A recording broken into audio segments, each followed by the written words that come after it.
Entendez bien.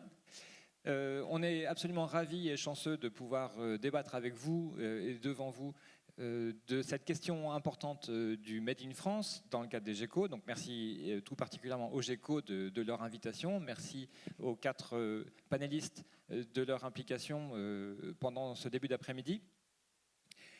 La question du Made in France, elle a, je pense, gagné en ampleur dans le débat public, en gros au moment du Covid. C'est en tout cas comme ça que je date l'apparition de cette question, alors que dans les couloirs ministériels, on réfléchit activement au soutien à l'industrie française depuis environ 15 ans. Mais vraiment, en 2020, le problème a pris une dimension politique inédite, nouvelle. Et j'aurais tendance à vous proposer cette formulation de l'histoire qui s'est passée devant nous ou qui nous a tous concernés.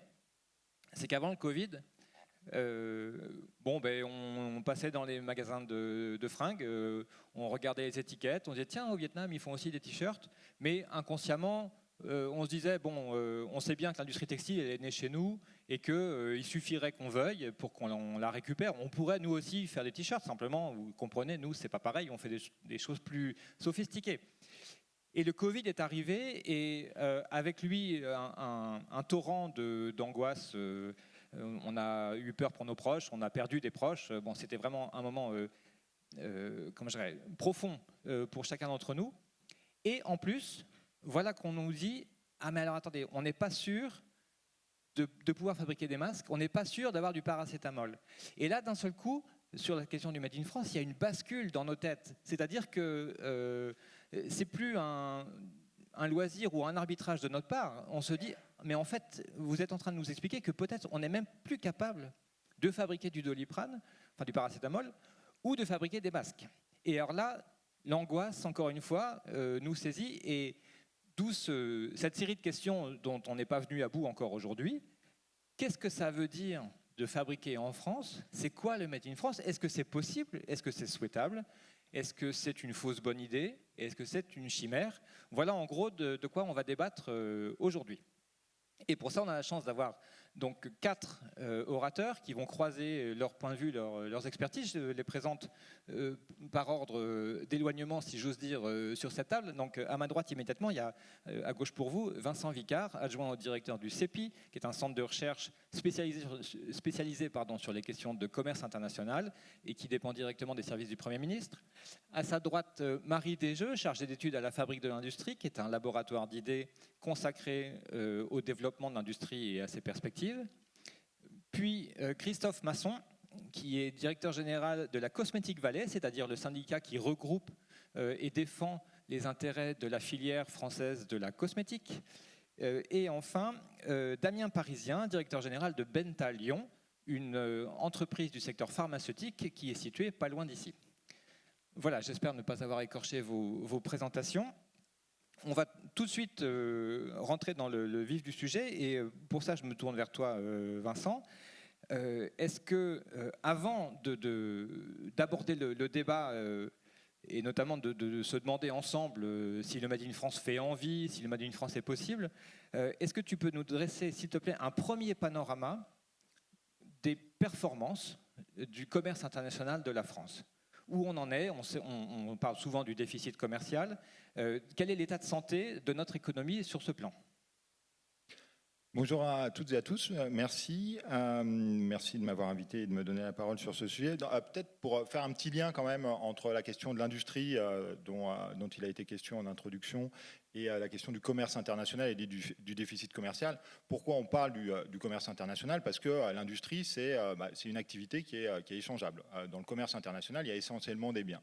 Et donc, quand on a un déficit commercial, ça veut dire qu'on a effectivement, toutes choses égales par ailleurs, moins d'industrie sur le sol national. Et c'est pour ça que la question, alors c'est un des indicateurs, mais en tout cas, le solde commercial, c'est un des indicateurs de la santé de l'industrie sur le territoire national. Ce n'est pas le seul, mais c'en est un des indicateurs. Donc c'est pour ça que c'est intéressant de le regarder. Donc dans le cas de la France, on a une situation assez spécifique, et notamment spécifique dans l'Union européenne et dans la zone euro. La France a un déficit commercial sur le commerce de biens, un déficit relativement important. C'est 81 milliards d'euros pour être très précis sur l'année 2024, ce qui représente quand même presque 3% du PIB. Donc c'est un déficit qui est important, qui a tendance à se résorber par rapport à il y a 2 ans, et notamment à 2022 où on était à moins 160 milliards parce qu'il y a eu la crise énergétique et donc des importations de gaz et d'hydrocarbures qui ont coûté beaucoup plus cher et qui ont pesé sur la balance commerciale. Mais c'est un solde qui est plutôt en recul quand on le compare à avant justement la crise du Covid, où on avait un solde qui était plutôt de 60 milliards. Donc voilà, une performance en tout cas qui ne reflète pas une dégradation du solde commercial de biens, qui ne reflète pas plutôt une amélioration du secteur de l'industrie. Donc ça, c'est la première chose, la première spécificité, sachant que la plupart des pays dans l'Union européenne sont plutôt en excédents commerciaux et donc ont plutôt beaucoup d'industries par rapport à leur consommation. Donc la France est assez spécifique de ce point de vue-là. Une deuxième spécificité de la France, c'est qu'elle a une structure commerciale qui est et donc une spécialisation qui est assez concentrée. Et en fait, on retrouve très peu de secteurs qui vont contribuer à l'amélioration du solde commercial. Et en fait, on en retrouve essentiellement 3. Qui ne vont pas vous surprendre. On retrouve l'aéronautique avec Airbus et toutes les industries autour d'Airbus, notamment à Toulouse, mais pas seulement. On retrouve la pharmacie, même s'il y a eu plutôt un tassement de l'excédent commercial sur la pharmacie, on retrouve encore la pharmacie en excédent commercial, notamment sur les médicaments et les vaccins, et un peu moins sur les matières premières, les principes actifs par exemple, sur lesquels on les importe plutôt, et c'est aussi une caractéristique de l'aéronautique. On importe moins qu'on exporte, mais on importe quand même beaucoup. Et puis on retrouve le luxe. Alors dans le luxe, il y a beaucoup de choses. Il y a effectivement l'habillement, le textile, il y a le cuir, il y a la cosmétique dont on reparlera, et puis il y a aussi les vins et spiritueux qui sont particulièrement importants pour la France. Donc ça, c'est vraiment les 3 grands secteurs, et c'est les 3 grands secteurs de spécialisation dans le commerce français et dans l'industrie française. Et puis il faut rajouter 2 autres secteurs récemment qui sont plutôt importants. C'est l'électricité, parce qu'on a une production électrique qui a redémarré depuis 2 ans, et donc qui constitue des exportations et donc des gains. La production d'EDF est exportée vers nos partenaires européens. Et puis le secteur de la défense. Alors on a moins de données, mais on sait que le secteur de la défense, c'est un secteur qui est assez exportateur aussi et qui est en excédent. On exporte notamment les Rafales, dont on entend parler, mais aussi d'autres types de biens dans le secteur de la défense. Donc ça, c'est vraiment les grands secteurs qui sont les forces de l'économie française. De l'autre côté, ça veut dire que tous les autres secteurs, c'est des secteurs en déficit sur lesquels on importe plus qu'on ne produit. Et donc, on a effectivement on importe plus qu'on exporte. Et donc, on a plutôt des secteurs qui sont moins dynamique. Et donc on retrouve là-dedans d'une part l'automobile, et je vais y revenir parce que c'est un secteur qui est assez illustratif, l'électronique grand public, les équipements mécaniques, le matériel électrique, électronique, l'informatique en particulier, dans lequel on a effectivement peu de production sur le sol national et beaucoup d'importations. Je veux juste revenir sur un secteur en particulier qui est l'automobile, qui est un secteur important quand on regarde la dynamique de ce déficit commercial en France et qui rejoint la dynamique de la désindustrialisation en France. Si on remonte un peu plus loin, on remonte au début des années 2000, l'automobile et le sol commercial français dans son ensemble étaient en excédent. Et on a eu une série de délocalisations, notamment par les grands acteurs, les grandes marques françaises qui ont délocalisé plus que les autres grandes marques de l'automobile, notamment en Allemagne, et qui ont délocalisé dans des pays proches, et donc ce qui a réduit les exportations et augmenté les importations parce qu'on continue à consommer des véhicules français.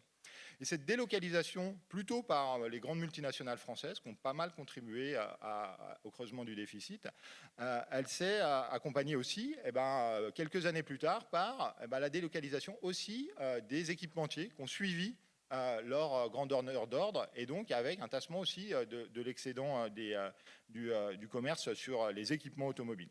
Et donc c'est important parce que ça illustre le rôle des firmes multinationales françaises et le rôle d'un grand secteur, et un grand secteur qui est au cœur d'une révolution technologique aujourd'hui, le passage aux véhicules électriques, qui est un secteur en difficulté en France, et c'est pas nouveau, c'est pas dû au passage aux véhicules électriques, ça recrée des enjeux pour l'industrie française dans l'automobile, mais on a déjà une situation où le secteur automobile, c'est 20 milliards d'euros de déficit aujourd'hui.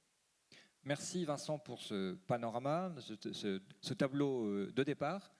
On va donc maintenant balayer 3 questions autour du Made in France. La première, c'est est-ce que c'est vraiment un label? Est-ce que l'étiquette Made in France donne envie d'acheter aux consommateurs du monde entier? Après, il y aura une deuxième question, c'est en sens inverse, est-ce qu'on doit avoir peur des pénuries? J'ai parlé tout à l'heure des masques et du paracétamol, il y a d'autres exemples de pénuries en produits industriels ou de grande consommation. Est-ce que, notamment, la relocalisation de la production, le Made in France doit être conçu comme une arme anti-pénurie? Et puis la troisième question qu'on verra à la fin, c'est comment on fait, comment on s'organise et à quel moment est-ce qu'on sort du champ uniquement du comportement de chaque agent économique et qu'on commence à construire des stratégies collectives. Donc premier point, le label Made in France. Je commence par une rapide histoire, pardon de raconter ma vie, mais moi quand j'étais gamin, tous les jours, absolument tous les jours, c'est pas une formule, il y avait un grand-père qui avait, enfin un artisan qui avait aucune étude en économie et aucune étude tout court, qui me disait les Français ne savent pas travailler, les Allemands ils savent travailler. Tous les jours à l'heure du chocolat chaud. Je peux vous dire que ça marque. Et ça veut dire que, donc évidemment, il avait vécu l'humiliation de la défaite en 40 et de l'occupation. Et donc, s'il est représentatif de quelque chose ou d'un fragment de la population, ça veut dire qu'il y a des générations entières de travailleurs français qui ont porté et entretenu cette idée de ce qu'on fait, c'est pas terrible en fait. Et encore aujourd'hui, on s'imagine que le consommateur chinois préfère acheter une voiture allemande. Bon. D'où cette première question. Ça veut dire quoi exactement le label Made in France? Et de quoi est-ce que c'est porteur? Alors Marie, je commence avec toi, puisque tu as étudié un secteur dont Vincent a déjà parlé, c'est le secteur du luxe. Dans quelle mesure est-ce qu'on peut dire qu'aujourd'hui, le luxe Made in France se vend mieux que s'il n'était pas Made in France? Bonjour à toutes et à tous. Alors oui, le luxe est principalement consommé à l'international et tire en fait son prestige du label Made in France. Parce que le label Made in France, il incarne 2 dimensions de la définition d'un bien de luxe. D'abord, la dimension objective, par la qualité du travail, par la précision du geste. Pour être plus spécifique, quand par exemple un sac Hermès, ses coutures sont faites avec une technique qu'on appelle le point sellier, et ce point-là, ça nécessite d'avoir 2 aiguilles pour coudre 2 pans de cuir. Donc ça nécessite un travail de la main précis, long, des compétences qui sont mises en avant par les marques et qui sont transmises de génération en génération, parce que c'est en travaillant qu'on apprend à faire ce point sellier. Il y a un autre exemple, c'est le baudruchage des flacons chez Chanel, où c'est sceller le flacon avec une fine peau, et le point c'est de la cire, et elles apprennent ça, c'est souvent des femmes qui le font chez Chanel en tout cas, et c'est une cadence assez rythmée, et ça demande une certaine technique. Pour revenir sur Hermès, il faut 5 ans à un artisan pour être totalement autonome dans la fabrication d'un sac. Donc on voit que c'est du travail qui est long et qui est mis en avant. Et ce qui vient au deuxième point de la définition du luxe, c'est la subjectivité. En plus de la qualité, ils en font un bien de prestige qui entoure d'une certaine aura le bien et qui tire sa valeur à la hausse. Et cette subjectivité, elle est mise en récit par les marques pour valoriser le savoir-faire et pour donc justement le vendre à l'international. On peut prendre comme mise en récit, par exemple, la création d'un label qui s'appelle le label haute couture et qui a plein de règles pour pouvoir fixer et obtenir ce label haute couture. Il faut par exemple produire, en tout cas créer et faire créer ces créations dans les ateliers parisiens. Donc ça ancre des savoir-faire à un territoire précis et ça le met en récit où c'est à Paris qu'on peut faire de la haute couture. Donc le Made in France, c'est un argument de vente et ça fait aussi partie c'est un socle d'une identité commune pour les marques. Et ces marques-là, elles ont réussi à défendre et à promouvoir ce Made in France. On le constate notamment dans l'opinion internationale, une récente étude de 2021 faite par l'IFOP qui montre que la France est le pays qui incarne le mieux le luxe, après avoir mené cette enquête auprès de 3 pays différents, la Chine, les États-Unis et la France. C'est le pays qui arrive en premier. Et c'est notamment le résultat donc, d'une promotion de la part des marques pour valoriser ce savoir-faire. on le constate aussi par... quand on consomme du Made in France et quand on consomme un bien de luxe, c'est pour reproduire quelque chose, c'est pour se mettre en scène. Un bien de luxe, c'est quand même un bien qui permet la distinction.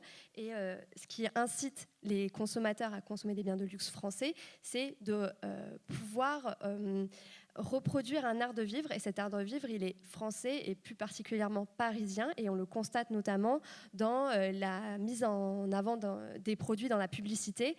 La pub La vie est belle de Lancôme, c'est Julia Roberts dans Paris. Ou alors, lors de la cérémonie des Jeux Olympiques de Paris, c'était LVMH qui a habillé les intervenants, qui a mis en avant ses malles et donc son savoir-faire de maltier, son métier d'origine.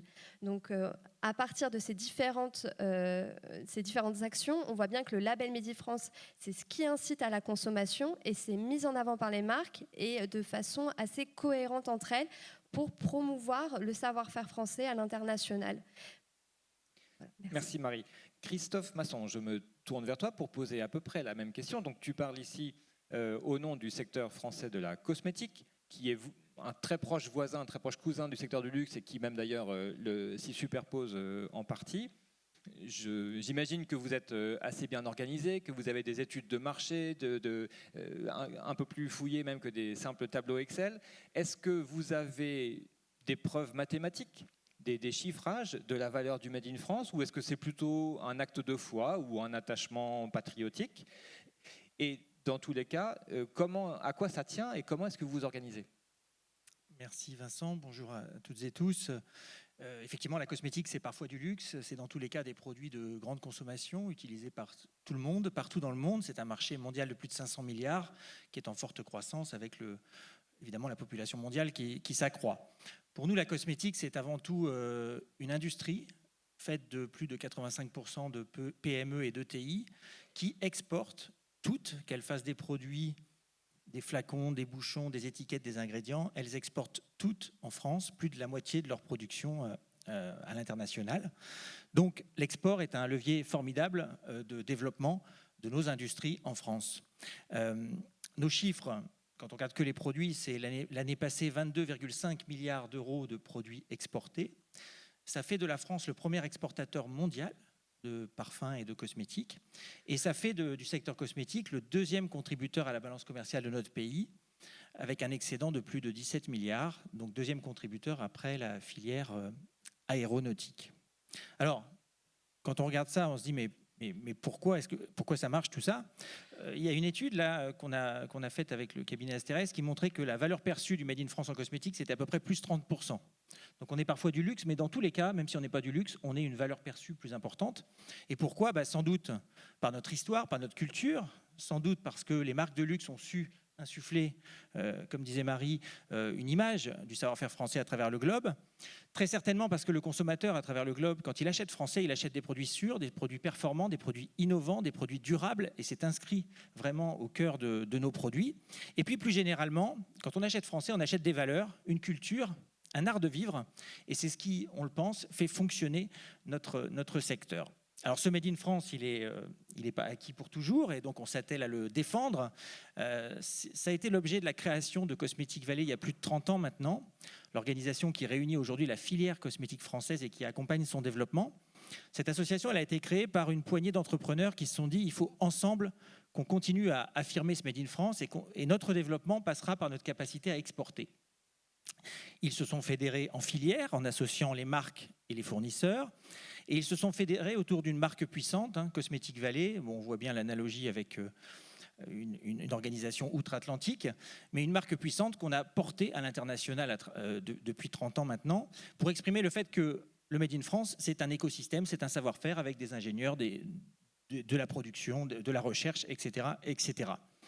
Donc, on défend ce Made in France. Pour défendre ce Made in France, on s'appuie sur un écosystème industriel, mais aussi on s'appuie sur des logiques de territoire. On est convaincu que ce rayonnement du Made in France, c'est finalement aussi le rayonnement de la diversité de nos régions. Dans le domaine cosmétique, on ne fait pas la même chose au Havre ou à Grasse. À Grasse, les plantes aromatiques. Au Havre, on exporte tous nos produits par le port du Havre pour le monde entier. On ne fait pas la même chose en région centre, qui est une région très industrielle où on produit les parfums et cosmétiques, qu'en Guyane, où nous sommes au cœur de l'Amazonie et nous accédons à la biodiversité des Outre-mer. Bref, ce Made in France, finalement, c'est la richesse des régions et c'est quelque chose qu'on essaye d'exprimer le plus possible parce qu'on croit que c'est un gage de développement.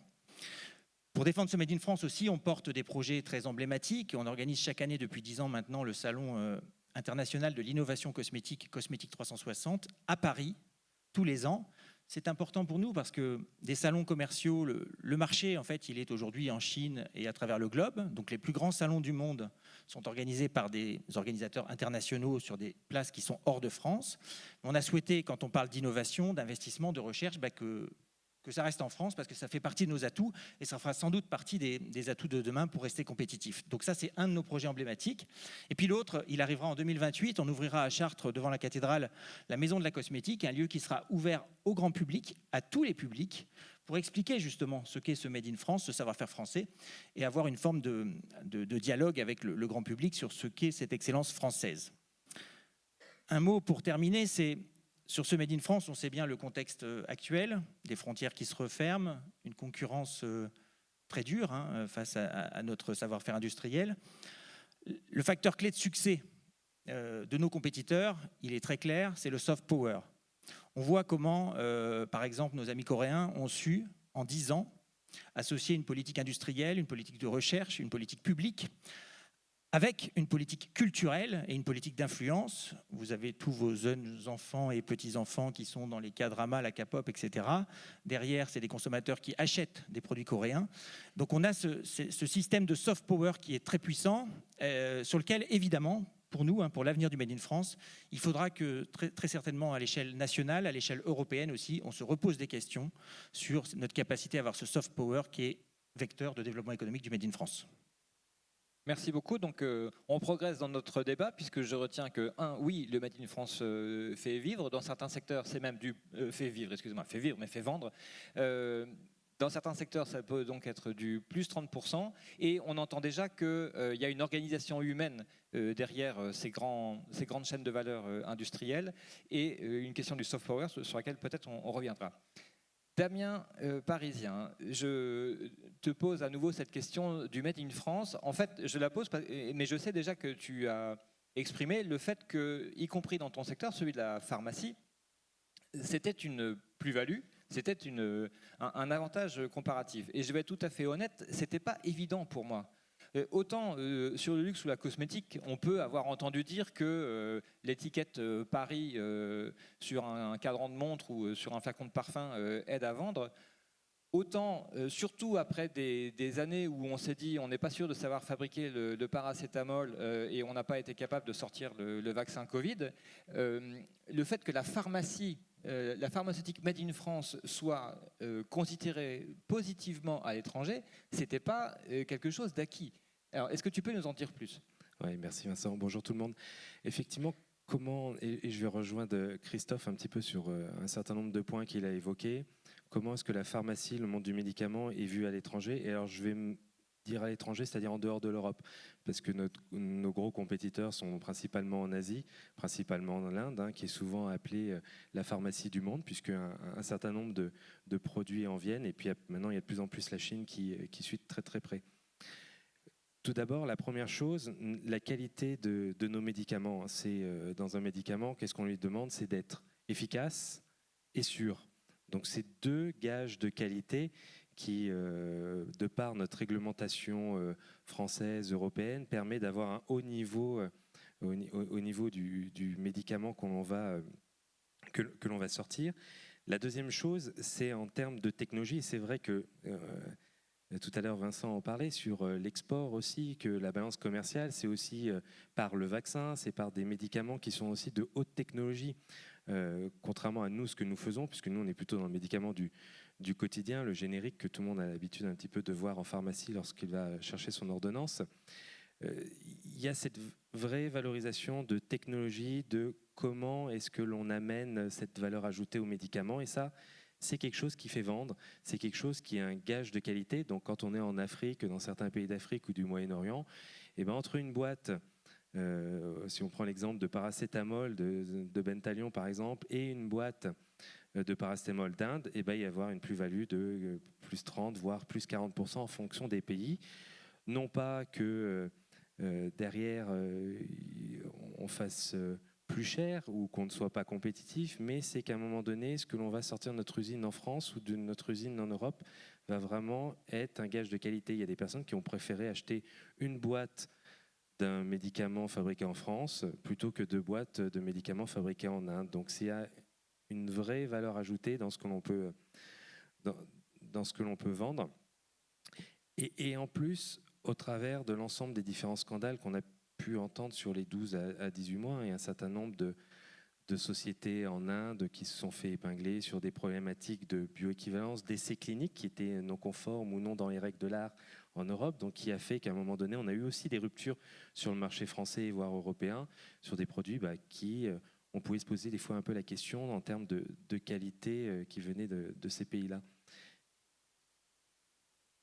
Merci beaucoup pour ces témoignages. Donc, ça commence à faire un grand nombre ou un certain nombre de preuves empiriques, de démonstrations empiriques que effectivement le Made in France n'est pas perdu et que ça fait sens de construire une stratégie économique appuyée en particulier ou notamment sur la production en France. On arrive maintenant à la deuxième grande question de l'après-midi, qui est, on renverse un petit peu la perspective, c'est celle des pénuries, ou pour employer le jargon des économistes, la sécurisation des chaînes de valeur. Donc, j'ai fait allusion tout à l'heure au fait que nous avons eu peur de manquer de paracétamol et de masques, mais la liste ne s'arrête pas là, tant s'en faut. Depuis 20 ans, le secteur automobile européen a connu, je crois que c'est 3 ou 4 crises successives d'approvisionnement en microprocesseurs, en semi-conducteurs. Vous avez probablement entendu parler, dans le mois qui vient de s'écouler, des velléités de la Chine de fermer le robinet en matière de terres rares, ce qui a mis le reste de la planète en émoi. Et on pourrait multiplier encore la liste. Sur un autre plan, les États-Unis sont capables d'un claquement de doigts de nous interdire, de nous bloquer la vente de missiles fabriqués en France à un pays client au simple fait que le microprocesseur qui est à l'intérieur a été produit par une entreprise américaine. Donc vous voyez qu'on a plusieurs signes de fragilité ou des peurs qui s'emparent de nous régulièrement sur ce risque de pénurie. Et donc la question que je veux vous poser maintenant, Madame, Messieurs, c'est de savoir si cette situation a empiré. Est-ce qu'on est plutôt plus fragile aujourd'hui qu'avant? Si oui, pourquoi? Et quelles sont les mesures que l'on peut imaginer ou qui ont pu être apportées à un problème qui, comme je viens de l'expliquer sommairement, a au moins 15 ans d'âge? Christophe Masson, je commence par toi. Dans la cosmétique, je crois que la France, enfin les entreprises situées en France, savent à peu près tout faire, depuis l'extraction des matières premières jusqu'à l'expédition, en passant par la fabrication des emballages et des flaconnages.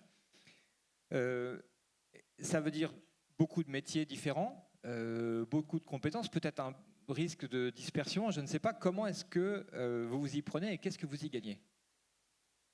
Oui, alors effectivement, alors déjà, c'est vrai qu'on a cette chance, l'industrie cosmétique française, elle a globalement gardé son tissu industriel en France.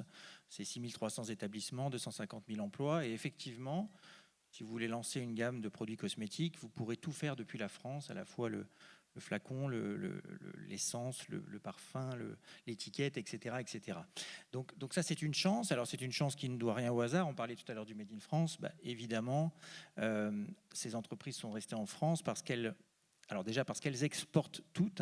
Je le disais tout à l'heure, on n'exporte pas que des produits. On exporte aussi des services, des ingrédients et autres. Et finalement, on exporte mieux quand c'est du Made in France. Un fournisseur d'équipements industriels me disait l'autre fois, je lui disais, mais comment est-ce que tu es concurrent face aux Italiens, à la qualité allemande ou aux Coréens qui sont très forts dans ce domaine-là? Il me dit, c'est simple, moi je dis que les plus grandes marques françaises font leurs produits cosmétiques avec mes machines, et donc c'est mes machines les meilleures. Voilà. Et donc cet effet d'entraînement de filière, il est important, il a permis de garder cet écosystème industriel en France. Alors c'est des formidables. Alors ça n'empêche pas que on soit inquiet sur certains approvisionnements, parce qu'évidemment, on est dans un contexte mondialisé où un certain nombre de ressources ne peuvent pas être trouvées en France. Néanmoins, d'avoir gardé cet écosystème industriel, ça présente des atouts. Des atouts de sécurisation d'un certain nombre d'approvisionnements. Vous savez que la cosmétique est très axée aujourd'hui sur la naturalité et on voit beaucoup de développement ici en France, de coopération entre le monde agricole, le monde industriel pour utiliser des coproduits, des ressources agricoles en local et donc sécuriser l'approvisionnement. Cette idée de sécurisation, tu parlais Vincent en introduction du Covid, tu parlais des masques, mais il y a eu aussi l'épisode gel hydroalcoolique où s'est posé la question de notre capacité industrielle en France à fabriquer du gel et l'expédier vers les hôpitaux très rapidement. Finalement, on s'est aperçu que c'était la cosmétique qui avait répondu, dont c'est pas le métier premier, mais qui avait répondu très vite à cela, parce que très ancré dans les territoires et en capacité de mettre en œuvre à la fois la formulation de l'alcool et puis son emballage et sa distribution. Donc, des éléments de sécurité qui sont importants. Et puis, l'atout que ça représente, c'est pour affronter les enjeux qui sont les nôtres aujourd'hui, des enjeux de climat, des enjeux RSE, d'impact social, etc. On sait bien que c'est en fédérant l'ensemble de la filière qu'on y arrivera. Et donc, c'est un formidable atout que d'avoir pu garder l'ensemble de ces maillons de la chaîne de valeur. Je crois que au-dessus de tout ça, si on veut rester compétitif, si on veut que le Made in France reste une référence, il faudra toujours que ce Made in France soit le plus innovant. Et là encore, on pense que c'est en fonctionnant dans ces logiques de filière, d'écosystème, où on réunit à la fois le monde universitaire, le monde des entreprises, l'amont et l'aval de filière, qu'on va réussir à innover en proximité, inventer des nouveaux concepts, des nouveaux produits. Et donc ça, c'est la force qu'on a, c'est la force des pôles de compétitivité. Une politique publique qui a été lancée il y a 20 ans, qui, vous le savez peut-être, est aujourd'hui remise en question. On ne sait pas trop ce qui va se passer dans le cadre des discussions budgétaires actuelles. Mais en tout cas, une remise en question qui nous pose question, vraiment, parce qu'on pense que ce fonctionnement en filière fonctionne, fait du développement, et que ce serait une très mauvaise idée, en tout cas, d'arrêter cette politique des pôles de compétitivité. Merci beaucoup. Marie, tu nous as parlé tout à l'heure du secteur du luxe, mais en réalité, récemment, tu as étudié deux secteurs, a priori assez différents, la défense et le luxe. Et pourquoi ces deux secteurs ? Tu m'as expliqué, parce qu'ils exportent. Et en cherchant les raisons de ces succès, de cette performance à l'export sur les marchés internationaux, tu es arrivé à une conclusion similaire dans les deux cas. Voilà deux secteurs très différents qui maîtrisent fortement, voire intégralement, leur chaîne de valeur. Qu'est-ce que ça veut dire ? Est-ce que tu peux détailler un peu ça ? Et dans quelle mesure est-ce que ça vient, selon toi, expliquer cette capacité des entreprises à exporter, alors qu'on sait bien, évidemment, que, comme disait mon grand-père, on ne sait pas travailler, puis en plus on est abruti de taxes, et que, bon, bref, on est nul en France, mais non, voilà. Oui, tout à fait. Le luxe et la défense, les deux modèles économiques en France, c'est un positionnement sur de la haute valeur ajoutée. Et quand on produit de la haute valeur ajoutée, il est important de maîtriser et protéger donc les compétences et savoir-faire. Et c'est une stratégie qui a été mise en place, en tout cas, mis en place par les deux secteurs. Et on voit bien des stratégies de sécurisation des chaînes de valeur afin de maintenir ces compétences et capacités productives sur le sol national, ou en tout cas au moins les maîtriser en interne au sein des industries. Pour les enjeux sous-jacents à cette sécurisation, elles ne répondent pas forcément à les mêmes logiques. Pour le luxe, c'est surtout des considérations économiques et réputationnelles. Donc, comme j'ai dit précédemment, le luxe se définit par deux dimensions, objective et subjective. Donc, c'est la qualité est très importante et liée au prix et au prestige du bien de luxe. Et c'est pourquoi il y a eu des stratégies pour sécuriser les différents maillons qui participent à produire ce bien, afin de s'assurer que le bien est de bonne qualité et réponde aux critères esthétiques et réputationnels des marques. Et cela permet aussi, en intégrant certains maillons, les marques ont pu cumuler des marges et donc faire davantage de profit. Donc il y a aussi cette considération économique. Pour un petit peu plus illustrer ce propos-là, je vais prendre l'exemple de Hermès et Louis Vuitton qui ont intégré au sein de leur portefeuille des tanneries. Les tanneries, donc, c'est ceux qui fabriquent le cuir, alors que la demande en maroquinerie a augmenté ces dernières années. La qualité du cuir, c'est un petit peu baissé et il a fallu sécuriser ces approvisionnements, s'octroyer les meilleures pièces, c'est-à-dire une certaine épaisseur, avoir le moins de veines apparentes sur le cuir, donc le moins de cicatrices pour que le sac soit le plus beau possible. Et donc pour cela, ils ont intégré des tanneries. Et donc on a la tannerie des roues pour Louis Vuitton, mais la tannerie d'Annonay ou Dupuis pour Hermès. Et ça fait partie donc de leur portefeuille et ça leur permet aussi de cumuler les marges pour les marges de production. Et cette stratégie-là, elle s'étend même jusqu'à la distribution pour les marques de luxe qui ont étendu leur réseau de distribution en propre, et donc c'est-à-dire avoir des boutiques appartenant à leur portefeuille. Pour la défense, c'est un enjeu beaucoup plus stratégique. On va parler d'autonomie stratégique. C'est un nom qui a souvent été cité dans l'actualité, mais ça se définit comme garder la capacité industrielle et les compétences sur le sol national afin de répondre aux intérêts nationaux. Donc c'est une stratégie qui a été inscrite dans le livre-blanc en 1994, mais qui date en fait de la politique de De Gaulle depuis 1958, d'avoir une armée de premier rang pour être une puissance de premier plan. Et donc cette ambition d'avoir l'autonomie stratégique, donc c'est-à-dire d'être capable de se défendre en autonomie, elle se traduit par une recherche pour les acteurs de la défense de sécuriser leurs compétences et leur capacité industrielle. Donc l'État est intervenu puisque c'est l'État qui contrôle, enfin, qui régule en tout cas dans toute cette industrie de défense via la Direction Générale de l'Armement qu'on appelle DGA. Et l'État a notamment mis en place certains choix, que ce soit par la présence dans le capital des grands donneurs d'ordre. Donc, par exemple, Airbus, 10% d'Airbus appartient au capital étatique français, ou alors en mettant par exemple en place des conditions de stockage, notamment dans la nouvelle loi de programmation militaire 2024-2030. Il y a des conditions de stockage pour certains minerais, voire produits semi-finis, émis pour certains producteurs afin de s'assurer qu'il n'y ait pas de rupture d'approvisionnement, puisque une rupture d'approvisionnement, ça veut dire moins d'équipement, ou en tout cas l'absence de production d'équipement nécessaire à la défense et donc à l'équipement des forces armées. Et ça, c'est un enjeu quand même stratégique pour la défense des intérêts nationaux de l'État français.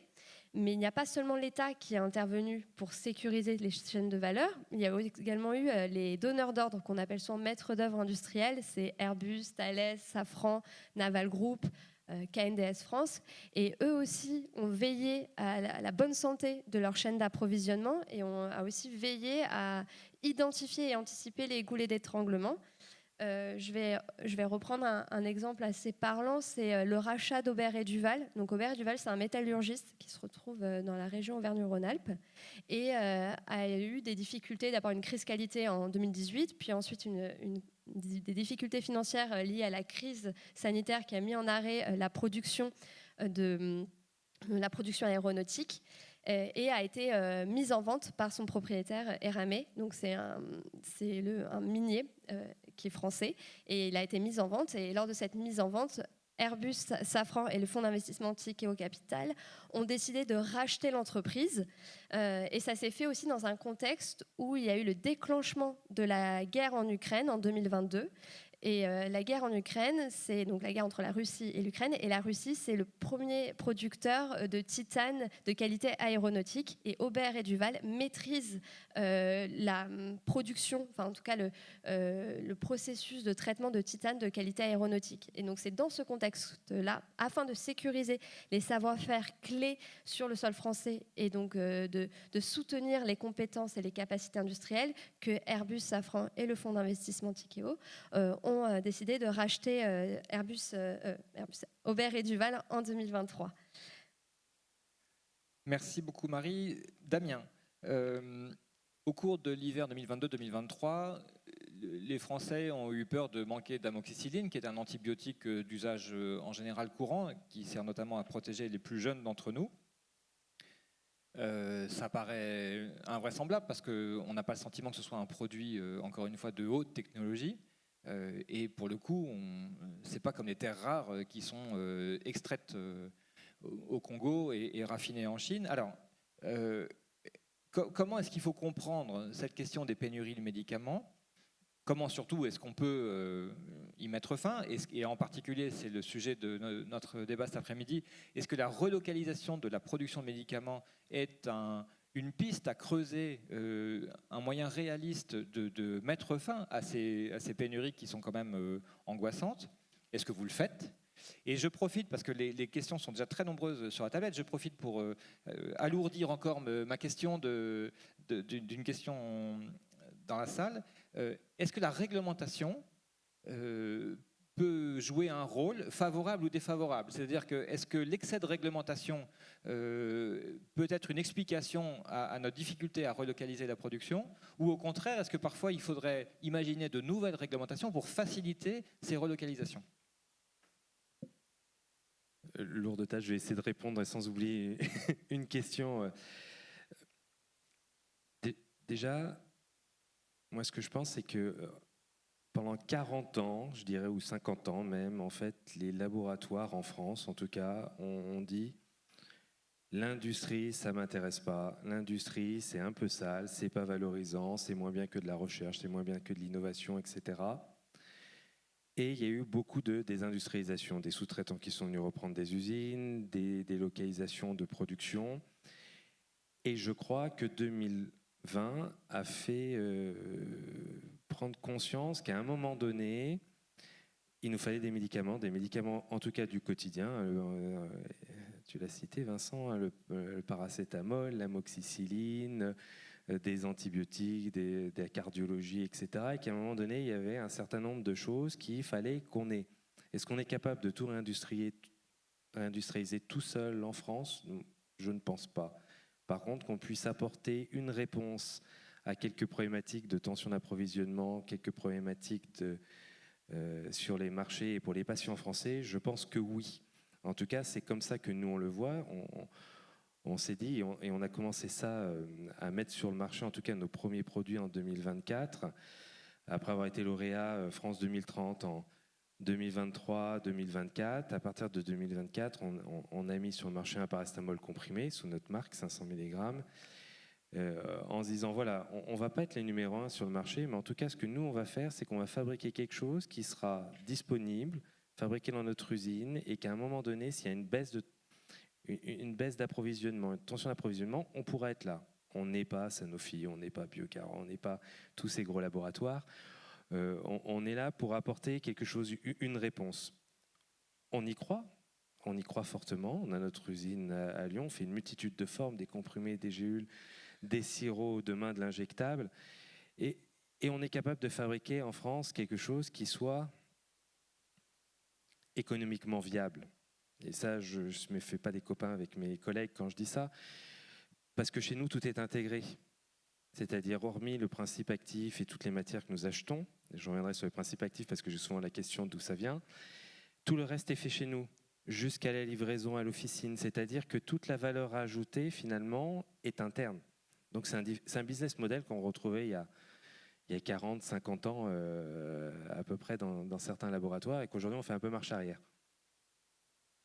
BMH. Exactement. Voilà, dans le cas concret de la pharmacie. Et donc, aujourd'hui, c'est ça qu'on se dit, voilà, on est capable d'apporter ça. Je reviens juste sur les actifs avant que j'oublie. Nous, on a fait un choix, nos principes actifs, c'est 80% d'Europe, 20% ça vient de l'étranger, et une très faible proportion d'Asie. Majoritairement, ça vient des US. Ça, c'est comme ça que nous avons construit notre business model. Si on regarde d'abord ce qu'il y a en France, on regarde en Europe, et on essaye après d'aller regarder dehors, mais pas en Asie. Voilà. Ça, c'est un choix que nous avons fait, c'est un choix marketing aussi, parce qu'à un moment donné, quand on a toute la valeur ajoutée, encore une fois, à l'intérieur, on peut se poser les questions du business model. Sur la réglementation, si je reviens à la question, alors c'est un frein et en même temps c'est un avantage. C'est un avantage parce que ce que vous êtes certain qu'un médicament fabriqué en France, aujourd'hui, c'est un médicament qui est sûr. Surtout dans notre métier où on est sur des produits matures, génériques, ça veut dire que ça fait 20 à 30 ans que ça existe. Donc on a un très bon retour sur la molécule en elle-même. Par contre, fabriqué dans une usine française qui a une autorisation de fabrication française et qui a eu son dossier qu'on appelle autorisation de mise sur le marché, qui a été revu par l'Agence du médicament en France, on est certain du produit qui sort. Par contre, c'est sûr, notre frein, c'est qu'on est un peu plus long que dans d'autres pays. Et ça, c'est, on va dire, notre inconvénient. Alors après, moi, je milite pour pas mal de choses, notamment lorsqu'on a des produits en rupture, dans des produits qui sont fabriqués en France, je pense qu'on pourrait réfléchir à des voies rapides, plus rapides que la réglementation. Il y a des fast-track qui existent. Des fois, quand on veut donner un permis de construire, on peut avoir des circuits courts. Moi, je préconise que pour baisser les tensions d'approvisionnement, baisser les ruptures sur le marché français, quand ça vient d'usines fabriquées en France ou en Europe, à un moment donné, il faut essayer d'avoir des choses un peu plus rapides et d'avoir ces biais-là. Et donc, je pense que si on a un peu d'audace, on est capable de pouvoir relocaliser beaucoup de choses dans notre pays. Ok, donc ça n'est pas plus de réglementation ou moins de réglementation, c'est une réglementation un peu autrement, ou en tout cas avec des tunnels qui sont parfois intelligemment aménagés. Tout aussi sûr, mais des fois peut-être un peu plus pragmatique et plus rapide. Prendre autant de temps pour des pays qui sont en dehors de l'Europe, j'en doute pas. Quand c'est un pays en Europe, voire en France, alors qu'on on est inspecté régulièrement par les autorités françaises, on pourrait peut-être se poser la question pour faire en sorte que quand on va à la pharmacie de garde, on ait son médicament, qu'on ne doit pas faire 50 km pour aller à la pharmacie d'à côté. Voilà. Et ça, on a un vrai accès aux soins. Ce n'est pas que d'avoir des médecins, c'est aussi d'avoir des médicaments parce qu'on a besoin de ça. Merci. Vincent, au CEPI, vous avez un radar qui est allumé en permanence sur les échanges de biens de toute nature et depuis tous les pays vers tous les pays. Vous disposez d'une base de données extrêmement complète qui sert en plus à alimenter des modèles qui vous permettent de savoir un petit peu d'où on vient et où on va. Quel est ton regard, toi, ton diagnostic sur ces pénuries d'approvisionnement? Encore, je repose ma question tout à l'heure. Est-ce que la situation est plutôt plus grave qu'avant ou est-ce que en fait, c'est un problème qui se répercute un petit peu à l'identique? Est-ce que la France et l'Union européenne réussissent à s'adapter? Et j'ai pour toi aussi une question en bonus. Merci encore de toutes les questions qui arrivent ici. Une question propre au secteur automobile auquel tu as fait allusion. Quelqu'un a écrit, et ça fait résonner aussi une musique en moi, il paraît que le secteur allemand de l'automobile s'était organisé différemment et que ce sont plutôt les sous-traitants qui ont été délocalisés avec les assembleurs restant sur le territoire. Est-ce que tu confirmes ? Je vais peut-être commencer par l'automobile, vu que je l'ai en tête. Oui, je confirme, effectivement, on a eu une organisation de la production du secteur automobile allemand très différente. Effectivement, en France, on a eu une délocalisation de l'assemblage et qui a été suivie par les fournisseurs, là où en Allemagne, on a maintenu l'assemblage en Allemagne. Avec l'image de marque que tu as évoquée tout à l'heure, du Made in Germany et du Deutsche Qualität, et donc qui était assez forte justement pour défendre la production industrielle en Allemagne, cette image de marque dans l'automobile, mais de manière plus large dans l'industrie. Et par contre, il y a eu des délocalisations effectivement de pièces détachées, notamment en Europe de l'Est, donc en République tchèque, en Pologne, en Hongrie, qui sont des pays qui sont très dépendants aujourd'hui de la chaîne de valeur automobile allemande. Et d'ailleurs, c'est un vrai sujet pour eux aujourd'hui avec les difficultés que connaissent les marques allemandes, notamment face à la concurrence asiatique, mais surtout avec le passage aux véhicules électriques. Donc il y a vraiment une différence de stratégie des multinationales dans le secteur automobile. Pour revenir aux questions des dépendances, est-ce qu'on est plus fragile aujourd'hui ? Oui et non, dans le sens où c'est un sujet nouveau.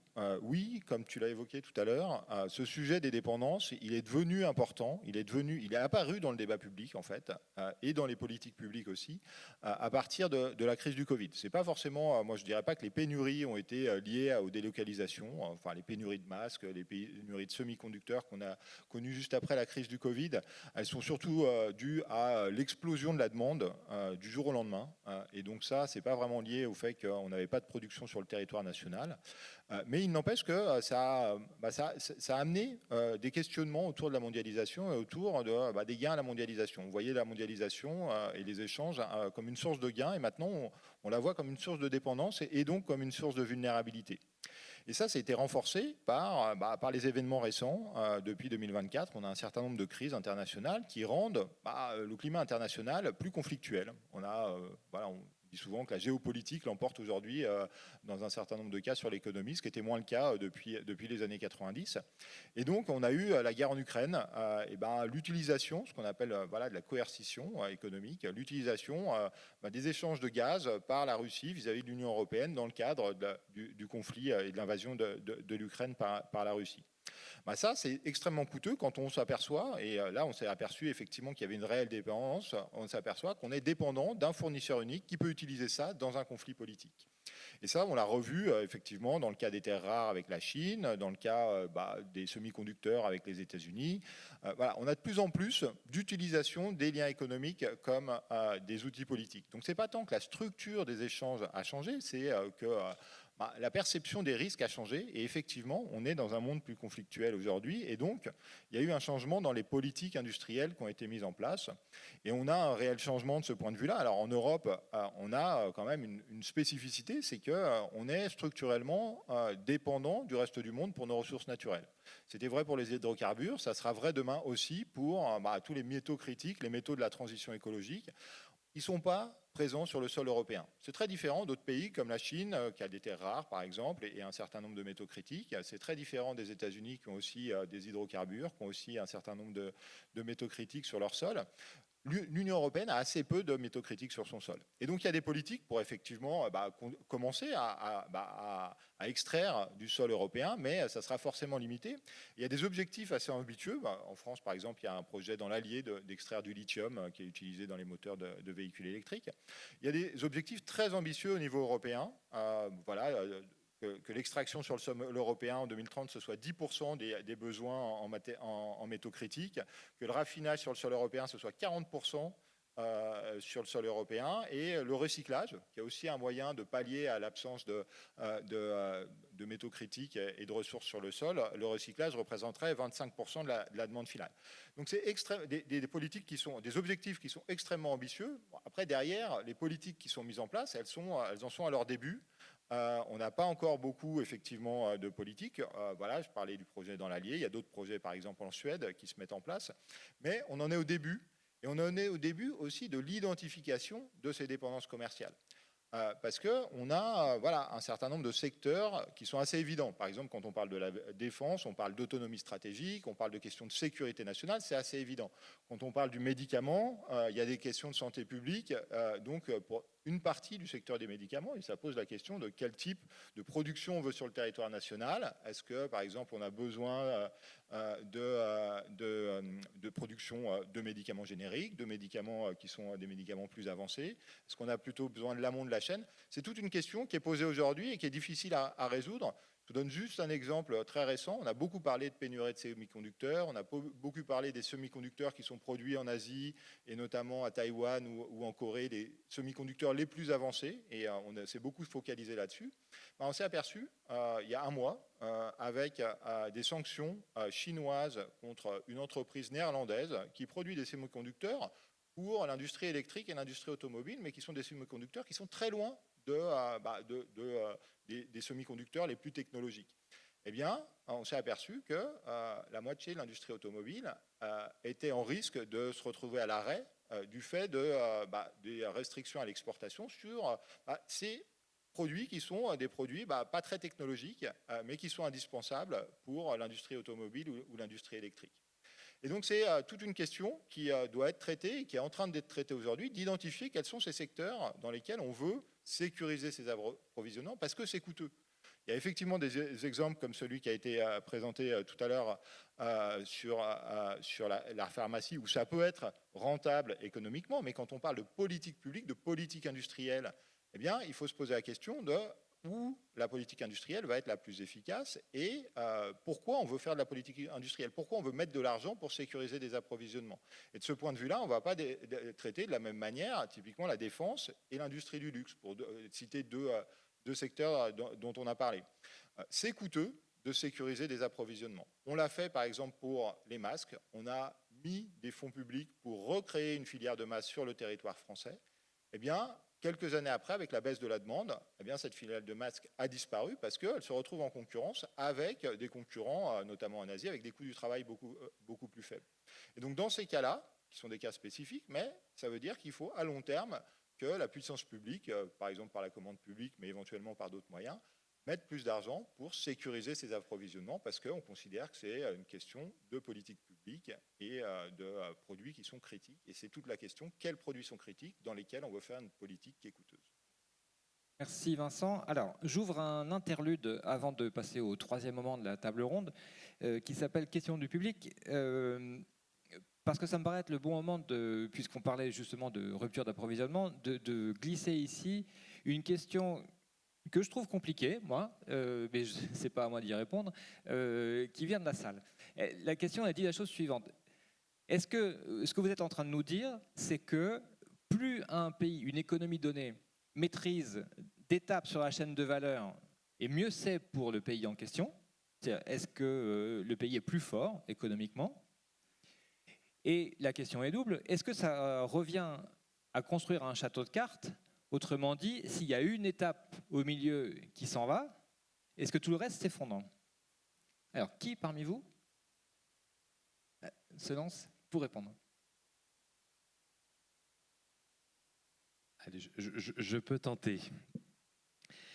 C'est des questions de haut niveau. Hein.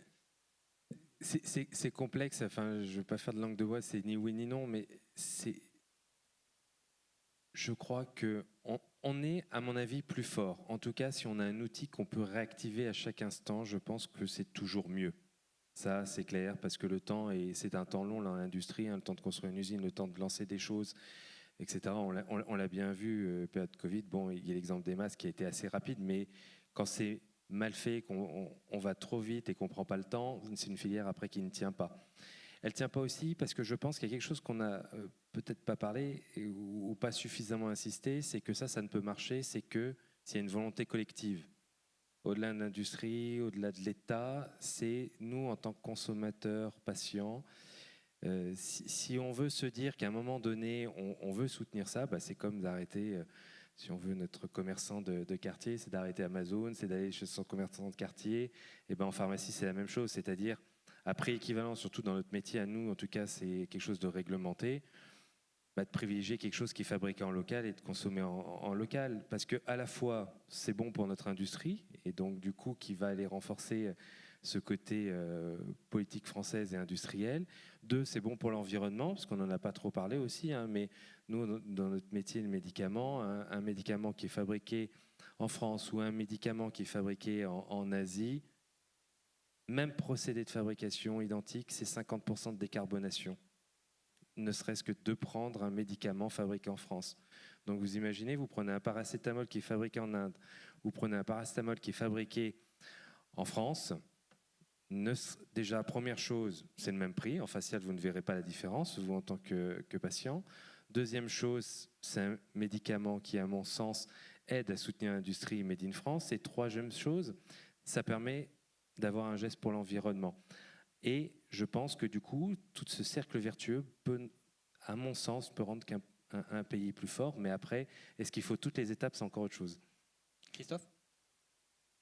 Le même sens, oui. Donc nous, on est évidemment convaincus qu'on doit maîtriser la chaîne de valeur en France, parce qu'en fait, on défend le Made in France, à tel point que la stratégie qu'on a, c'est de regarder un petit peu les technologies de demain, les besoins qu'on pourra avoir demain, et dans nos stratégies de prospection d'investisseurs étrangers, d'implantation d'entreprises en France, on regarde ça en fait.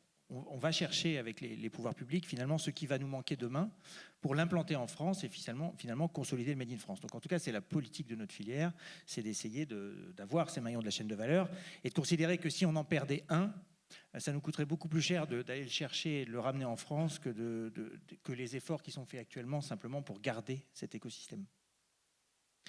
Merci. Donc on passe au troisième volet de la table ronde, celui que j'ai appelé tout à l'heure les dynamiques collectives. L'économie, ce n'est pas juste des agents rationnels isolés, baignant dans une espèce de construction théorique. Ce sont des femmes et des hommes qui bâtissent ensemble des entreprises, des stratégies, des coalitions d'intérêts, qui partagent des projets et qui, de ce fait, réussissent à transformer les conditions cadres qui vont rendre une stratégie donnée de non rentable à rentable, par exemple, ou inversement. Donc, c'est de ça dont on parle maintenant, c'est comment est-ce que, en se mobilisant, les différentes entreprises, avec l'appui des pouvoirs publics locaux ou nationaux ou européens, peuvent inverser la tendance et renforcer leur pouvoir de marché, c'est-à-dire le niveau de compétitivité de la production en France. Marie, tu as donc travaillé, je l'ai dit, sur la compétitivité de la défense. Dans le domaine de la défense, il y a beaucoup de monde, si j'ose dire. Il y a des grandes entreprises et des petites, comme tu l'as évoqué, mais il y a surtout les armées qui achètent et la DGA qui passe les commandes et les instructions. Ça paraît être une grande machine, lourde, complexe et lente. Et pourtant, toi, tu affirmes que cet écosystème a su faire la preuve de son efficacité, en particulier en période de crise. Est-ce que tu peux nous expliquer pourquoi, comment ? Est-ce que ça laisse entendre que le Made in France ne soit pas qu'une affaire de niveau de prix et de compétitivité de niveau de prix, mais bien que lorsque les filières s'organisent, elles gagnent en performance ? Merci pour la question. Alors oui, l'industrie de défense a su montrer sa compétitivité, en tout cas sa résilience lors des crises, et notamment la crise sanitaire, j'ai en tête. Et notamment, ce qui a été souligné par les acteurs de l'industrie de défense, mais même les acteurs extérieurs, c'est le jeu collectif au sein de l'industrie de défense qui a permis à la filière d'être résiliente. Pour être un peu plus spécifique, le tissu industriel de défense a été affecté par la crise sanitaire, comme à peu près toute l'industrie française, et notamment le milieu aéronautique. Et pour faire... Cependant, les enjeux de l'arrêt de la production pour l'industrie de défense, c'est une menace sérieuse pour la défense nationale, puisqu'un arrêt de la production, c'est possiblement une perte de compétences et de savoir-faire. Donc pour cela, la DGA a mis en place un plan pour anticiper les prises de commandes et maintenir un minimum de charge de travail dans l'industrie aéronautique, donc en accélérant les commandes d'hélicoptères ou d'avions. Mais il y a eu aussi une mobilisation de la part des syndicats professionnels, donc le GICAN pour le naval, le GICAT pour le terrestre et le GIFAS pour l'aéronautique et le spatial, qui tenaient des réunions de crise avec la DGA afin de favoriser les circuits de trésorerie, de veiller à l'ensemble du tissu productif, d'identifier quand il y avait un risque de perte ou un risque de fragilité, et des cas de coopération ont même été identifiés entre industriels. Par exemple, Naval Group a proposé un prêt de main-d'œuvre auprès de Airbus, c'est-à-dire d'embaucher temporairement les salariés de Airbus dans son travail, alors que c'est le milieu naval et que Airbus c'est de l'aéronautique, que ce soit techniciens, chercheurs, afin de faciliter ce mouvement d'arrêt de commandes dans l'aéronautique. Donc c'est des cas de coopération, et la coopération apparaît être une dynamique clé dans l'organisation de l'industrie de défense et donc dans sa résilience. On entend par coopération, c'est-à-dire une action collective dans un but commun. Cette action, elle est possible que lorsqu'il y a donc convergence des intérêts, qu'ils soient économiques, politiques ou même calendaires. Et cette possibilité de coopérer, elle se trouve d'abord par une habitude à interagir entre les acteurs. L'industrie défense, c'est une industrie plutôt modulaire dans son organisation productive, c'est-à-dire que c'est un ensemble de modules qu'on assemble pour faire un système de défense. Le sous-marin nucléaire lanceur d'engins, donc c'est un mot assez long, c'est SNLE, donc c'est les sous-marins qui lancent le missile balistique M51 qui fait partie de la dissuasion. Donc ces sous-marins-là sont fabriqués par Naval Group, sauf qu'il y a un ensemble de modules qui est intégré dans la réalisation de ce sous-marin, que ce soit des capteurs, des radars. Pour faire la coque, il faut différents matériaux, des écrous, etc. Mais même pour intégrer un missile balistique, il faut que ça rentre dans la coque, et donc pour cela, ça demande des interactions entre Ariane Group qui s'occupe de la réalisation de ce missile-là et Naval Group qui s'occupe donc de la réalisation du sous-marin.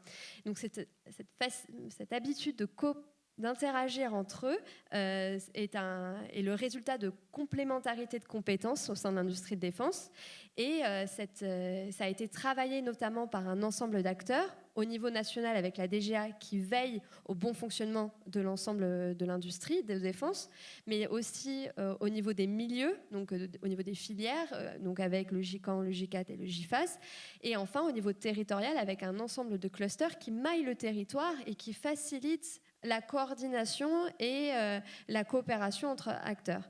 Un élément frappant de cette capacité à interagir et à coopérer, c'est les réunions mensuelles qui ont lieu au sein du GIFAS, donc le groupement des industries aéronautiques, où chaque mois, les directeurs et présidents donc, de Airbus, Dassault, Safran, Thales se réunissent afin de préparer une stratégie de filière commune. Et ça, c'est quelque chose qui est assez caractéristique de l'industrie défense et donc aussi de l'industrie aéronautique et qui montre en fait une capacité à coopérer et à faire front en cas de crise. Ça n'empêche pas d'être des concurrents redoutables sur certains autres projets.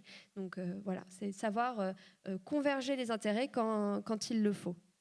Alors, c'est une transition toute trouvée pour m'adresser à Christophe Masson, puisque tu expliques toi aussi que la coopération, pardon, et non pas la concurrence, la coopération est un des éléments de compétitivité du Made in France, et tu dis qu'avec Cosmetic Valley, vous avez imaginé, conçu, inventé le concept de consortium concurrent, ce qui paraît un peu une oxymore. Est-ce que tu peux expliquer ce que ça signifie et comment, à l'image de ce que Marie vient d'expliquer dans le domaine de l'aéronautique et de la défense, comment est-ce qu'on peut être à la fois concurrent et partenaire ? Oui, gros sujet. Non, mais alors effectivement, donc bon, inutile de préciser que le contexte qu'on vit actuellement est compliqué pour un secteur qui crée de la richesse en France à travers sa capacité à exporter plus de la moitié de sa production. Donc il y a beaucoup d'enjeux qui arrivent devant notre industrie qui est faite, je le répète, d'une majorité de TPE-PME. Et puis on a un certain nombre d'enjeux de transformation de nos industries, transition écologique, transition digitale, etc. etc. Ce que l'on pense, c'est notre boussole depuis 30 ans, c'est que les solutions, elles sont dans le collectif, dans la capacité à mettre autour de la table l'ensemble des parties prenantes, les multinationales, les grands groupes, leurs fournisseurs, les PME, mais aussi le monde universitaire. Nous avons aujourd'hui dans notre réseau plus de 20 universités françaises qui travaillent en coopération avec le secteur cosmétique. Et cette coopération, on la décline sous différents axes, alors notamment sur l'innovation. C'est intéressant parce que quand on regarde 20 ans en arrière, l'innovation dans le domaine cosmétique était très internalisée dans les entreprises et on voyait très très peu de coopération finalement. Chaque entreprise arrivait à faire l'innovation par elle-même. Depuis 20 ans, on a vu naître des consortiums non concurrents, enfin des consortiums complémentaires, je dirais, entre des marques, des fournisseurs, des universités, des startups qui ont bossé ensemble. C'est plusieurs centaines de projets qui ont émergé pour faire de l'innovation collaborative. Mais effectivement, ce qu'on voit depuis la crise Covid, c'est qu'on va plus loin et qu'aujourd'hui, se mettent autour de la table, co-investissent des grands et des petits acteurs de la cosmétique qui sont en frontal sur les marchés, mais qui décident ensemble d'investir sur des sujets stratégiques d'innovation. C'est très très nouveau pour notre secteur, ça existe depuis plus longtemps, je pense, pour d'autres secteurs, mais c'est ce qu'on appelle les consortiums entre concurrents. Cette logique collective, on essaye de l'impulser à toutes les échelles, et je crois que c'est un élément important. Tout d'abord à l'échelle territoriale. Pour adresser un certain nombre de sujets. Un des grands sujets, vous savez, de l'industrie, c'est aussi le sujet de l'emploi, l'attractivité des métiers, etc. Et on travaille au cœur des territoires, en lien avec les pouvoirs publics, sur l'identification du bassin d'emploi, les métiers en tension à venir, et la mise en œuvre de formations et de solutions pour que les usines, les centres de production qui sont dans ces territoires puissent avoir les compétences demain, à l'horizon 5 ans, 10 ans, pour continuer la pérennité de l'engagement industriel. Donc ça, c'est un élément de travail qu'on ne peut traiter qu'au niveau territorial. On a ensuite des actions au niveau national, peut-être analogues de celles du GIFAS. En fait, nous avons mis en place un comité de filière en 2021 sous l'égide du ministère de l'économie, où nous avons du coup un organe de dialogue avec l'État sur la stratégie de filière à mettre en œuvre, sur les grands sujets qui peuvent être réglementaires, qui peuvent être ceux de l'emploi, qui peuvent être ceux de l'innovation, et bien d'autres encore. Donc une stratégie collective nationale. Ensuite, on a une stratégie évidemment européenne. Aujourd'hui, on ne peut pas travailler sans avoir une logique européenne forte. Et donc, à ce titre-là, nous avons organisé, j'allais dire l'Europe des régions. Enfin, on réunit toutes les régions autour de nous, toutes les régions européennes qui ont choisi la cosmétique comme un domaine de spécialisation.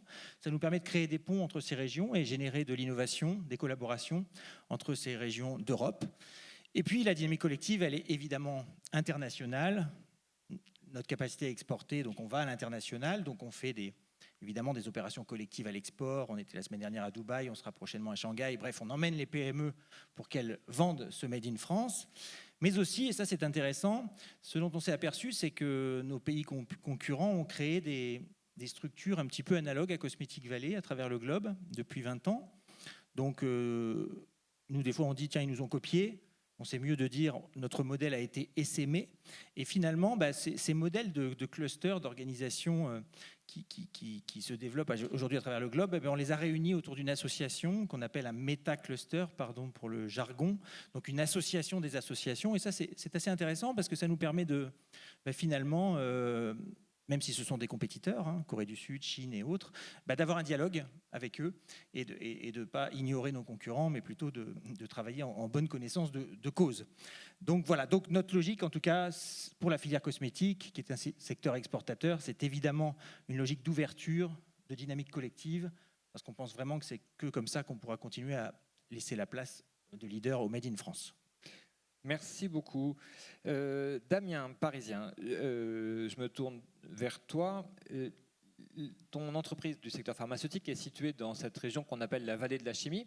Donc un écosystème, ça n'est pas la Cosmetic Valley, c'en est un autre, mais ça fait partie de ces territoires en France ou en Europe où on retrouve plusieurs entreprises du même secteur ou de secteurs voisins situées vraiment au voisinage les unes des autres. Est-ce que tu peux nous expliquer en quoi est-ce que ça renforce la compétitivité du Made in France que de vous installer à proximité d'entreprises qui, à première vue, pourraient être considérées comme vos concurrentes, ou en tout cas concurrentes dans l'accès aux ressources et à la main-d'œuvre. Pourquoi est-ce qu'au final, vous y gagnez plus tôt? En 3 mots, c'est expertise, réactivité et du partenariat. Je crois que c'est ça qui peut caractériser cet écosystème et qui nous permet de pouvoir avancer vite. Expertise, pourquoi? Parce que forcément, quand on est une usine, il faut des experts de la tuyauterie, des soudeurs, il faut de l'expertise, il faut des personnes qui vous vendent des matières, des pièces détachées, etc. Donc tout ça, on va retrouver ça aux alentours. Réactivité, parce que du coup, c'est à proximité, on ne va pas chercher loin, on peut être très rapide dans nos opérations. Partenariat, parce qu'on peut avoir aussi des partenariats avec d'autres laboratoires qui sont situés dans la région, soit des laboratoires, parce que nous sommes sous-traitants aussi, donc on ouvre notre usine et notre capacité à d'autres laboratoires pour fabriquer chez nous. Donc on a des partenaires pour lesquels nous fabriquons qui sont dans cette vallée, mais c'est aussi d'autres partenaires avec qui on va aller travailler. Il y en a un qu'on a beaucoup entendu parler, c'est Seken sur du paracétamol, qui est en train de construire son usine dans la vallée de la chimie, pour lesquels on a un partenariat et on fait quelques opérations avec eux sur ce sujet. Et donc, du coup, ça nous permet d'être très forts, à la fois dans cette expertise, ces entreprises qui sont locales et qui nous permettent de nous développer, et donc, du coup, pouvoir fabriquer pour la France et pour l'export, et en même temps développer notre business, parce qu'il y a d'autres sociétés avec qui on peut échanger des bonnes pratiques ensemble. Et sans oublier, bien sûr, parce que je pense que dans notre écosystème, ce qui est important aussi, c'est aussi le politique. On est dans une métropole, c'est aussi notre mairie à Saint-Genis-Laval qui aussi soutiennent cette démarche, parce qu'on est aussi acteur local. Au-delà de fabriquer et d'exporter, on va aussi participer à des actions locales, Octobre Rose, Courir pour elle, un certain nombre d'éléments qui permettent aussi, nous, dans notre métier, en tout cas de laboratoire, d'aller essayer de redonner, on va dire, à l'écosystème ce que, entre guillemets, on prend par notre implémentation. Merci beaucoup. Vincent, je propose de te donner le mot de la fin avant d'en venir aux questions de la salle qui sont extrêmement nombreuses. On est donc en pleine guerre commerciale entre les États-Unis et la Chine, et à cette occasion, les règles du commerce international et même la stature de garant de l'Organisation mondiale du commerce, qui est à la fois l'instance qui définit les règles et qui s'assure de ce qu'elles sont effectivement respectées. Sa stature est donc de plus en plus moquée, diminuée. J'étais en septembre à un congrès international où un participant indien a eu cette phrase assez crue. Il a dit l'OMC s'est carrément fait défenestrer. Quel regard est-ce que tu portes là-dessus? Est-ce que c'est pour toi un paramètre important dans l'évolution du commerce international? Comment est-ce que la France et l'Union européenne peuvent s'adapter, s'ajuster? Est-ce qu'elles y parviennent? Et j'ajoute une question qui vient du public. Est-ce que l'état politique de la France aujourd'hui, politique et budgétaire, est une fragilité de plus dans la conception d'une réponse à cette turbulence? Alors, vaste question. Donc, oui, de manière évidente, l'Organisation mondiale du commerce est fragilisée. Elle était déjà fragilisée avant l'arrivée au pouvoir de Donald Trump. Elle l'est encore plus depuis l'arrivée au pouvoir de Donald Trump, parce qu'une bonne partie des politiques qui ont été mises en place par Donald Trump, donc notamment l'augmentation des droits de douane, les accords commerciaux qui ont été négociés cet été avec différents pays qui sont asymétriques, qui discriminent entre les pays. Voilà, toutes ces mesures, elles vont directement à l'encontre des règles du commerce international et des règles de l'Organisation mondiale du commerce. Et par ailleurs, les partenaires qui ont signé ces accords, ils ont accepté d'entériner ces déviations par rapport au système commercial tel qu'on le connaissait depuis la Seconde Guerre mondiale. C'est vraiment un système qui avait structuré le commerce international jusqu'à aujourd'hui. Donc on est effectivement dans un cadre où l'Organisation mondiale du commerce aujourd'hui est en retrait. Il y a des questions qui se posent sur est-ce qu'elle va pouvoir continuer à fonctionner. Il y a des questions qui se posent sur la pérennité des règles qui sont mises en place. Mais en fait, c'est juste une partie d'un problème plus large qui est quel est le nouveau régime de mondialisation dans lequel on est. On était déjà dans un régime qui commençait à changer avec un certain nombre de crises. On a évoqué la crise du Covid. Avant, on avait déjà eu la première présidence de Donald Trump. On avait eu le Brexit avant. On a eu la guerre en Ukraine, l'invasion de l'Ukraine. La deuxième présidence de Donald Trump, ça commence à faire beaucoup de crises et de crises qui concernent directement la structure et l'architecture du commerce international. Et donc la question qui est posée aujourd'hui, on n'est qu'un an après l'élection de Donald Trump, pas aujourd'hui exactement, et on est déjà en train de se poser la question de dans quel monde on est aujourd'hui. Et de ce point de vue-là, l'Union européenne, c'est pas forcément la région du monde qui est la mieux armée pour évoluer aujourd'hui dans un monde qui est un monde plus conflictuel, plus géopolitique. Voilà, c'est pas complètement un pays, l'Union européenne, c'est un regroupement de pays. Ça n'a pas, comme la Chine ou les États-Unis, la capacité à avoir une prise de décision rapide, de pouvoir allouer des fonds de manière rapide sur un certain nombre de sujets. Et puis, c'est pas une région, un ensemble qui est habitué à gérer des questions de sécurité nationale, parce que c'est des sujets qui sont plus du ressort des États membres. Et donc, il y a une nécessité pour l'Union européenne de changer un certain nombre de choses, effectivement, de se repositionner par rapport à la mondialisation, sûrement de compter plus sur la demande intérieure. Et donc, il y a une question qui se pose de ce point de vue-là, comment renforcer la demande intérieure et compter moins sur l'exportation et plus sur la demande intérieure européenne. Il y a donc être moins dépendant du reste du monde, et ça nécessite aussi de transformer l'industrie. Et de ce point de vue-là, on a des problématiques qui sont un petit peu différentes au niveau de l'Union européenne, où on a plutôt trop d'industrie que pas assez, et au niveau français où c'est plutôt l'inverse, on est plutôt trop désindustrialisé. Donc il y a une problématique de transformation de l'industrie au niveau européen et de rééquilibrage entre pays membres. Et puis il y a une problématique de comment, et ça a été évoqué sur la coopération entre membres, comment on fait en sorte qu'on ait une politique industrielle qui soit coopérative au niveau européen, qui permette de faire émerger des écosystèmes, émerger des acteurs qui soient compétitifs au niveau international. Et pendant longtemps, on a plutôt eu de la concurrence entre acteurs européens sur le marché européen et qui ont empêché l'émergence d'acteurs au niveau mondial dans de nouveaux secteurs notamment.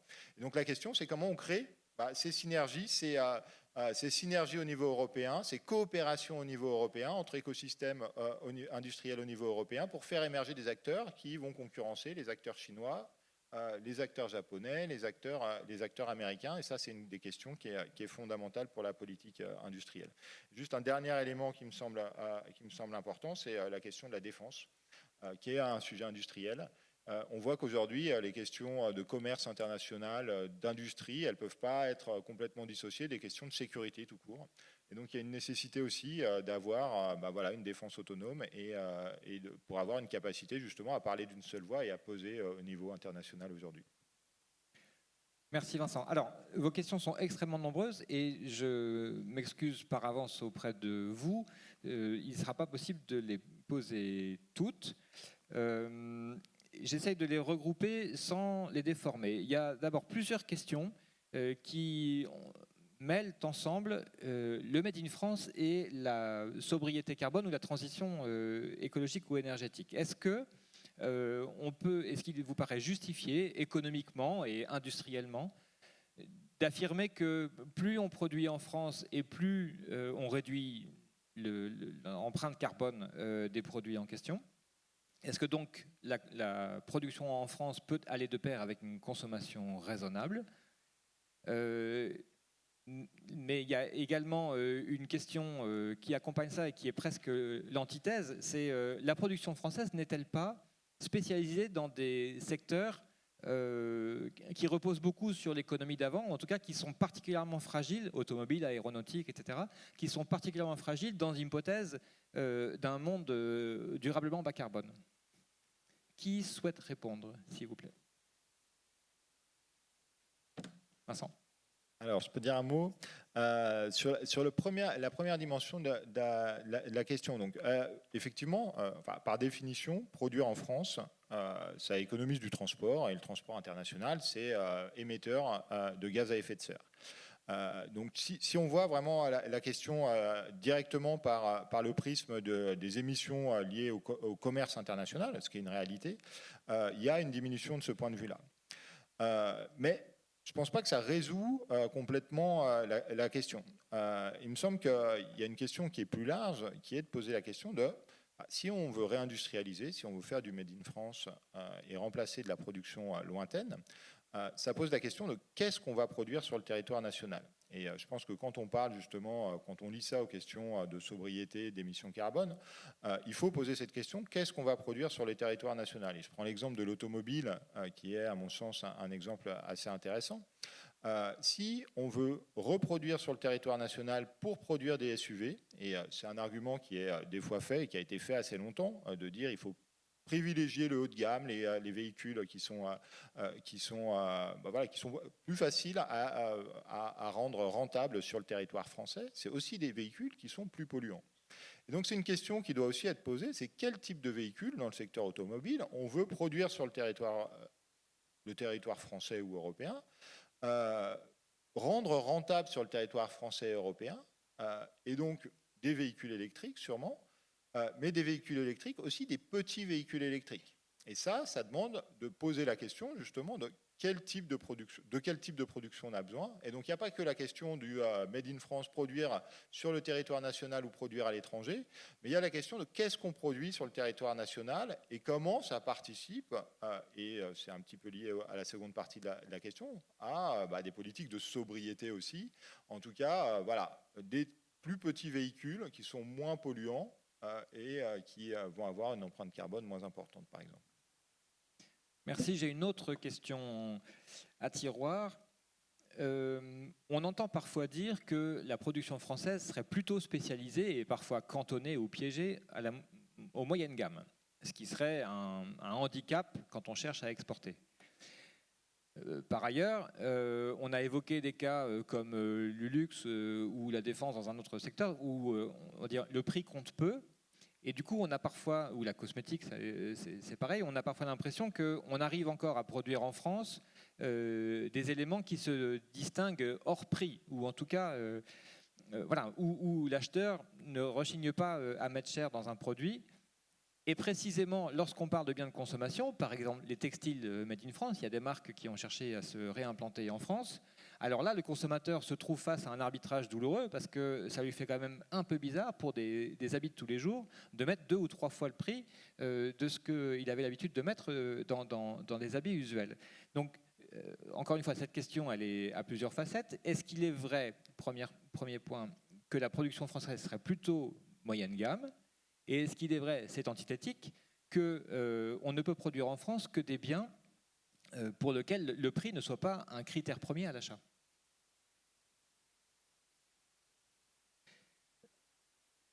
Moi, je dirais non.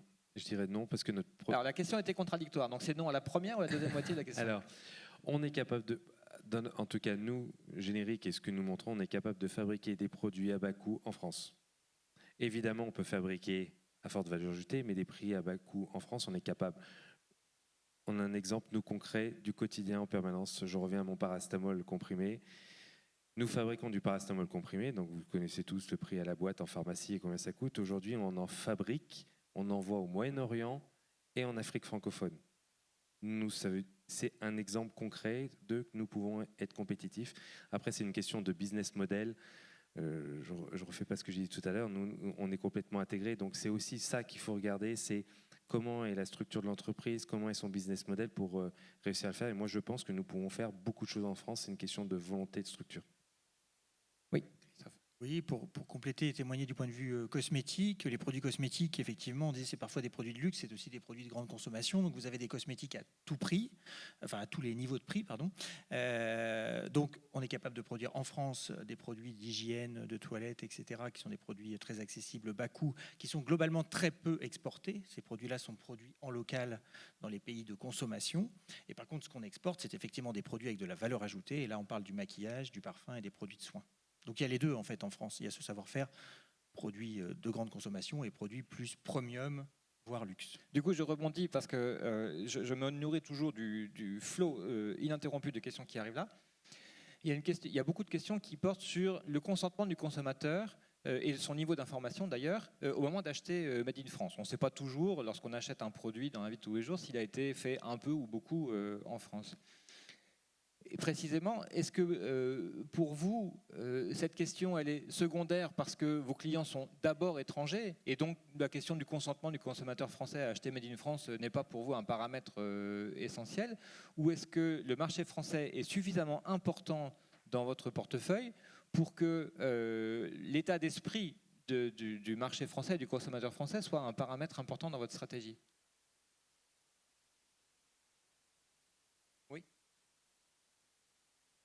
Je ne suis pas sûr d'avoir saisi du coup, parce que nous...